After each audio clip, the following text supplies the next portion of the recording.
నమస్తే, నేను ఇందు. ఆపరేషన్ సింధూర్ తర్వాత భారత్ అమెరికాతో ఒక మెగా డీల్ కుదుర్చుకున్నట్టు తెలుస్తుంది. మరి దీని గురించి మాట్లాడడానికి మనతో పాటు సీనియర్ అనలిస్ట్ జగదేవ్ గారు ఇప్పుడు మనతో ఉన్నారు. నమస్తే సార్. నమస్తే సార్, మరి చూసుకుంటే ఆపరేషన్ సింధూర్ తర్వాత అమెరికా భారత్ తోటి ఒక మెగా డీల్ అయితే కుదుర్చుకున్నట్టు తెలుస్తుంది. అసలు ఏంటి సార్ ఆ డీల్ ఏంటి? డీల్ ఏంటనేది పూర్తిగా ఇంకా తెలియదు. బట్ ట్రేడ్ డీల్ అంటే వాణిజ్యపరమైన ఒప్పందమే. ఓకే. అంటే అమెరికా వాళ్ళ యొక్క ఏదైతే వైట్ హౌస్ ఉందో వైట్ హౌస్ సంబంధించిన ప్రెస్ నోట్లో ఒకటి రిలీజ్ చేసింది ఏంటంటే, ఇంకా మన కాలమాన ప్రకారము ఈరోజు రాత్రికి ఎప్పుడు జరగచ్చు అది. వాళ్ళకి 10 గంటలకి ఒక ప్రెస్ నోట్ రిలీజ్ చేయబోతున్నారు. అదేంటంటే, ఒక గొప్ప దేశంతో వాణిజ్య ఒప్పందం కుదుర్చుకోబోతున్నాం. అది అమెరికా భావితరాలకు కూడా చాలా బాగుంటుంది, ఆ దేశ భవిష్యత్తు కూడా చాలా బాగుంటుంది అన్నట్టుగా ఒక ట్రంప్ టీం అనౌన్స్ చేశారు. అయితే ఇది ఖచ్చితంగా భారతదేశంతోనే అయి ఉంటుందా అనే ఊహాగానాలు అయితే వినిపిస్తున్నాయి. ఊహాగానాలు కాకపోయినా వాస్తవానికి దగ్గరగా ఉండే అంశాలు ఇవన్నీ. ఎందుకంటే మీరు అన్నట్టు ఆపరేషన్ సింధూర్ ఒకవైపు జరుగుతూ యుద్ధ మేఘాలు కమ్ముకుంటుంటే పాకిస్తాన్ బిక్కుబిక్కుమంటూ బతుకుతుంది, బయటికి మాత్రం మేకపోతు గాంభీర్యం ఉంది. మన వాళ్ళు చాలా చాకచక్యంగా వాళ్ళ రాడార్ వ్యవస్థను కానీ వాళ్ళ హెడ్ క్వార్టర్ నెంబర్ 9ని ధ్వంసం చేయడం కానీ, గగనతలంలో తిరగపోవడం కానీ, సింధు జల ఇవన్నీ ఒకదానితో టైట్ చేస్తుంటే, మరోవైపు ఇద్దరు వింగ్ కమాండర్లు, ఒక navy commander Sofiya Qureshi army colonel ఏదో ఆవిడ, ఇంకోవైపు వ్యోమికా సింగ్ ఏదో కరెక్ట్. ఈ ఇద్దరు ఆడపులులు కూడా చెలరేగిపోయి వాళ్ళ టీమ్స్తో ధ్వంసం చేసి పడేశారు. మెయిన్ 9 సెంట్రల్లో చాలా స్థావరాలు ధ్వంసం చేశారు. మన అధికారిక ప్రకటన ప్రకారం 80 మంది తీవ్రవాదులు చనిపోయారు. ప్రపంచంలో ఎక్కడో సునామీ వచ్చింది, ఇంకెక్కడో భూకంపం వచ్చింది, ఎక్కడో వరదలు వచ్చాయి, ఎక్కడో యుద్ధ మేఘాలు కమ్ముకున్నాయంటేనే ఇక్కడ స్టాక్ మార్కెట్ పడిపోతుంది. మన బిఎస్సి సెన్సెక్స్ కానీ ఎన్ఎస్సి కానీ ఇవన్నీ కూడా. అట్లాంటిది నిన్న అది జరిగి ఆపరేషన్ సింధూర్ కానీ అటాక్స్ అయినా కూడా మన ఇండియన్ స్టాక్ మార్కెట్ మరొక 105 పాయింట్లు పెరిగింది. పెరిగింది. ప్రపంచ దేశాలన్నీ ఒక్కసారి నిబ్బెరిపోయి చూస్తున్నాయంట. ఇదేంటిది? ఇంతవరకు నాకు స్టాక్ మార్కెట్ గురించి అవగాహన లేదు. అంటే ఏంటి ఆ నిఫ్టీ ఏంటి, స్టాక్ ఎక్స్చేంజ్ ఏంటి, అవేంటి ఇవేంటి, మదుపర్లు ఏంటి, ఆ బుల్స్ అంటారు, బేర్స్ అంటారు, అది పెద్ద సబ్జెక్టు. నాకు పూర్తిగా అవగాహన లేదు దాని మీద. కానీ షేర్ మార్కెట్ పడిపోయిందంట, ఇంతమంది లాస్ వచ్చిందంట, ఇన్ని లక్షల కోట్లు ఆవిరైపోయిందంట, అవి వింటాము, న్యూస్ లో కూడా చూస్తుంటాం. ప్రతి మెయిన్ బులెటిన్ లో కూడా లాస్ట్ 5 మినిట్స్ దాని గురించి టకటకటకట చెప్తా ఉంటారు. సో ఎంత ఎక్కడేం జరిగినా చేమ చిట్టుకుమన్నా ఇక్కడ పడిపోతుంటుంది కదా, ఇదేంటిది పడిపోతుంది? మొత్తానికి అందరికి దెబ్బడిపోయింది. ఎందుకంటే సరిగ్గా ఈ పహల్గాం దాడి జరగక ముందు కూడా ఒక్కసారి స్టాక్ మార్కెట్ కుదేలైంది, బాగా డౌన్ అయిపోయింది చాలా ఏళ్ల తర్వాత. సో కొంతమంది జ్యోతిష్యులు కూడా ఈ విషయం మీద ప్రస్తావించి చెప్పడం జరిగింది కూడా. అయితే ఎంత పతనం అవుతున్న టైంకి ఆపరేషన్ సింధూర్ టైంలో మనది 105 పాయింట్లు పెరగడం ఏంటి, మదుపర్లు అందరూ నష్టపోకుండా ఉండడం ఏంటి, ఇదంతా. అట్ ద సేమ్ టైము కొన్ని చిన్న చిన్న దేశాలు షేర్ మార్కెట్లని కుదేలయ్యాయి. పాకిస్తాన్ అయితే పూర్తిగా పతనం అయిపోయిందంటే ఇప్పుడు అప్పుడే కోలుకునే పరిస్థితులు లేకుండా వెళ్ళిపోయిందండి పాకిస్తాన్ షేర్ మార్కెట్.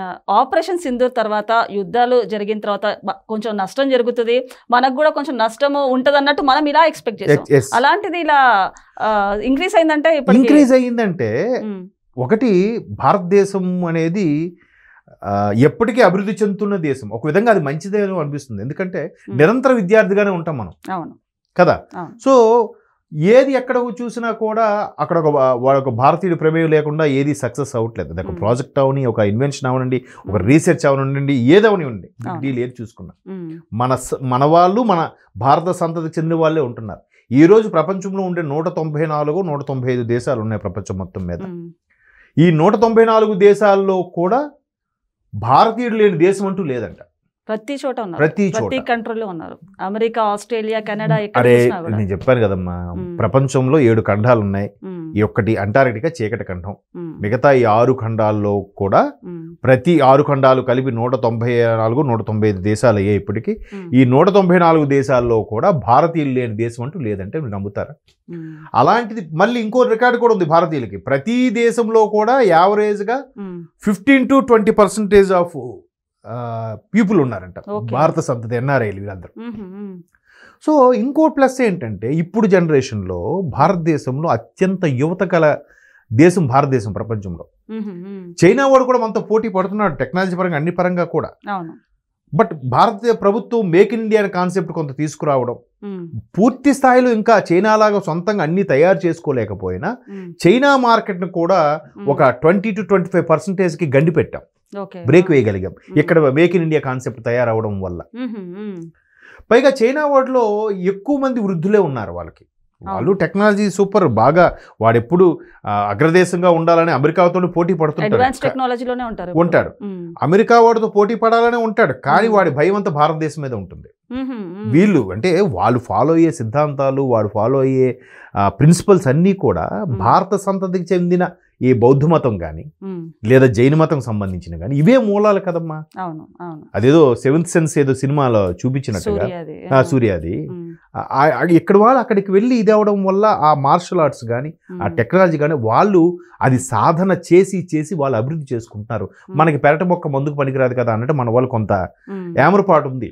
బట్ కూటమి ప్రభుత్వం, మన మోదీ గారి ప్రభుత్వం వచ్చాక భారతదేశాన్ని ఒక విశ్వగురుగా తయారు చేయడానికి యోగా లాంటి సాధనలు మనదే, యోగా మాది, ఆయుర్వేదం మాది, మీరు చెప్పుకుంటున్న పసుపు యాంటీబయాటిక్ మీరు ఇప్పుడు చెప్తున్నారా, మా పూర్వీకుల నుంచి అదే వాడుతున్నాం రా, తులసిని మేము వాడుతున్నాం రా, చద్దన్నం కూడా మొన్న ఆ మధ్యన ఎవడో పేటెంట్ రైట్స్ తీసుకున్నాడంట. ఒరే చద్దన్నం ఇప్పుడు కాదురా, మా చిన్నప్పటి నుంచి మేము చద్దన్నం తిన్నాము అని కూడా మన వాళ్ళు ఫైట్ చేస్తున్నారు. బట్ వాళ్ళు కూడా కొంతమంది పేటెంట్ రైట్స్ తీసుకున్నారు. అంటే ఇట్లాగా విశ్వగురుగా అవతరిస్తున్న నేపథ్యంలో భారత్లో ఇప్పుడు మన కరోనా టైంలో చాలా కుదేలైపోయాయి. ఇప్పుడు రెసిషన్ అనేది ఏది ఒసామా బిన్ లాడెన్ WTC టవర్లు కూల్చేసిన తర్వాత 2001లో కుదేలైపోయింది ప్రపంచమంతా. అప్పుడు భారతదేశం ఏ కుదేలవలే, అలాగే ఉంది. 2007లో మళ్ళీ ఇంకోసారి చాలా ఎఫెక్ట్ పడింది, అప్పుడు అలాగే ఉంది.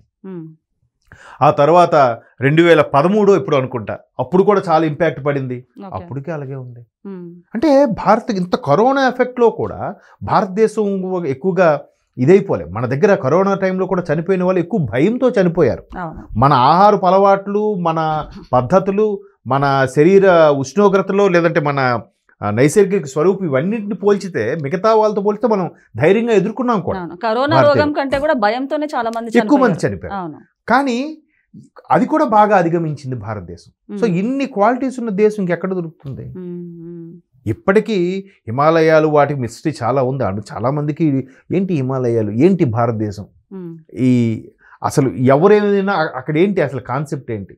ఎన్నో నాగరికతలు కూడా కనుమరుగైపోయాయి, తెరమరుగైపోయాయి. బట్ భారతదేశ సంస్కృతి నాగరికత తెరమరుగవులే. ఏది గ్రీకు, ఈ లాటిన్, అవన్నీ కూడా తెరమరుగైపోతూ వస్తున్నాయి కదా, మనది మాత్రం అవ్వలేదు కదా. ఎన్నో వేల సంవత్సరాల నుంచి కూడా అలాగే ఉంది. సో అయితే మనతో పాటు పోటీగా జపాన్ ఒకటి, దక్షిణ కొరియా కూడా లిస్టులో పేర్లు వినిపిస్తున్నాయి. ఎందుకంటే హిరోషిమా, నాగసాకియా లాంటి బాంబు దాడులు జరిగిన తర్వాత కూడా Japan with in the span of 20 ఏళ్ళు 25 ఏళ్ళలో మళ్ళీ లేచి నిలబడగలిగిందమ్మా. ఎంత గొప్ప దేశం నిజంగా Japan. Same time Korea, south Korea కూడా. అది ఇప్పుడు టెక్నాలజీ చూడండి, కొన్ని శాంసంగ్ లాంటి కంపెనీలు కూడా ఎంత బాగా టెక్నాలజీ వాడు, ఒక ఫోన్ కానీ ఈ గ్యాడ్జెట్స్ సంబంధించినవి ఏవి తీసుకున్నా కూడా. సో చిన్న దేశాలైనా వాళ్ళు ఎంత నిబద్ధతగా, ఎంత టెక్నాలజీగా, ఎంత ఇదిగా డెవలప్ అవుతున్నారు. అటువంటి దేశంతో మేమే అగ్రరాజ్యం, మేమే పెద్దన్న అనుకునే అమెరికా కూడా ఒక గొప్ప దేశంతో టైఅప్ అవుతున్నాయంటే వాటన్నిటికీ టెక్నాలజీ పరంగా, అభివృద్ధి పరంగా క్రెడిట్ ఉందేమో, క్రెడిబిలిటీ ఉందేమో. కానీ భారతదేశానికి దాంతో పాటు ఇంకెలా చెప్పాలి, విశ్వగురు అనే క్రెడిబిలిటీ కూడా ఉంది. ఒక జెన్యూనిటీ కానీ, సిన్సియారిటీ కానీ, జెన్యూనిటీ కానీ భారతదేశంతో ఆ పేరులోనే ఒక వైబ్రేషన్. మనం అంటే యాజ్ ఎన్ ఇండియన్గా మనం గర్వించదగ్గ విషయం. సో మన పేరే అనౌన్స్ చేయొచ్చు అన్నట్టు కూడా. ఎందుకంటే ఈరోజు ఆ అమెరికా సెంటర్లో కానీ, లండన్లో కానీ ఎక్కడ చూసినా మన వాళ్ళకి చెందిన సంతతులే ఉంటున్నారు. కాబట్టి ఖచ్చితంగా ఆ వాణిజ్య డీల్ ఏదైతుందో భారతదేశంతో ఉండబోతోంది అనేది కూడా వాస్తవం అయి ఉండొచ్చు. మరికొద్ది గంటల్లో ఆ క్లారిటీ కూడా మనకు వస్తుంది. ఓకే సార్, నమస్తే. Thank you.